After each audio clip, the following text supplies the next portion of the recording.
राष्ट्रीय जनता दल अपने कोटे में से उस 26 सीटों में से हम 3 सीट जो है मुकेश साहनी जी को हमारे पार्टी का निर्णय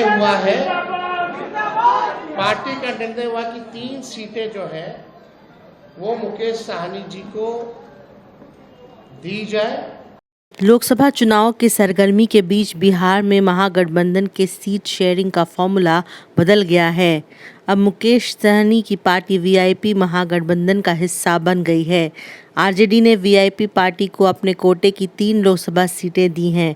राजद अब 26 के बदले 23 सीटों पर चुनाव लड़ेगी।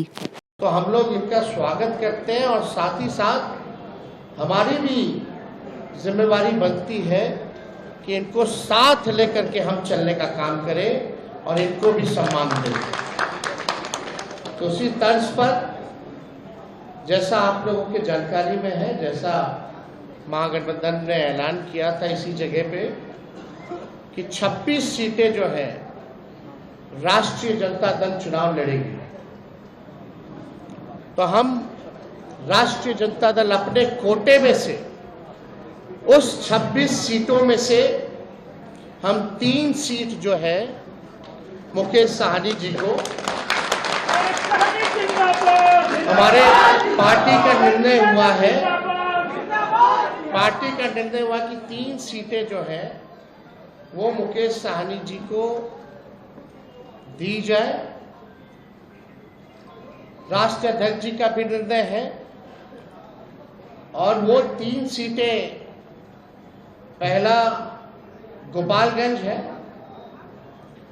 दूसरा झंझारपुर है और तीसरा जो है मोतिहारी सीट जो है।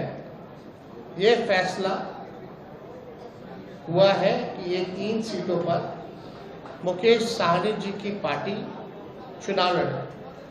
भले ही अलग पार्टी हो लेकिन हम सब लोग मिलकर के साथ चुनाव लड़ रहे हैं। यानी चाहे इनके सिंबल पे जो कैंडिडेट हो हम भी वो लड़ाई है, चाहे लालटेन पे कोई लड़ रहा हो ये इनकी लड़ाई है। और ये एक मजबूत गठबंधन आगे बिहार के भविष्य को देखते हुए केवल लोकसभा ही चुनाव नहीं बल्कि आने वाला जो विधानसभा चुनाव होगा, क्योंकि समय तो ज़्यादा नहीं रह गया है और आप लोग सब लोग जान रहे हैं कि नीतीश जी का तो जब मन है कभी भी खड़ा ले, कभी भी हो सकता है। आज हम लोग महागठबंधन इंडिया गठबंधन के पार्ट हम लोग बने हैं और निर्णय यही है कि आगे लड़ाई लड़ना है। हम लोग हमेशा लालू प्रसाद यादव जी के विचारधारा को मानने वाले लोग हैं। गरीब पिछड़े समाज में जन्म लिए हैं। संघर्ष के बदौलत आज हम लोगों ने अपनी मुकाम को हासिल किया है और जब मैं मुड़ के देखता हूं तो हजारों समस्या हमारे परिवार में, हमारे लोगों के बीच में है। उस समस्या को दूर करने के लिए बॉम्बे के ऐशो आराम जिंदगी को छोड़कर मैं बिहार आया, अपने लोगों के लिए लड़ाई लड़ने लगा, आंदोलन किया।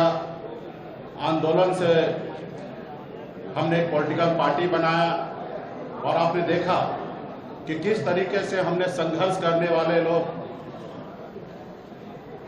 हम अपने सर उठा के जीने का हमने निर्णय लिया था। और आपने देखा कि भाजपा ने किस तरीके से हमारे विधायक को खरीद लिया, हमारी पार्टी को तोड़ दिया, हमारे सहयोग से बिहार में सरकार बनाई, उस सरकार से हमें बाहर कर दिया।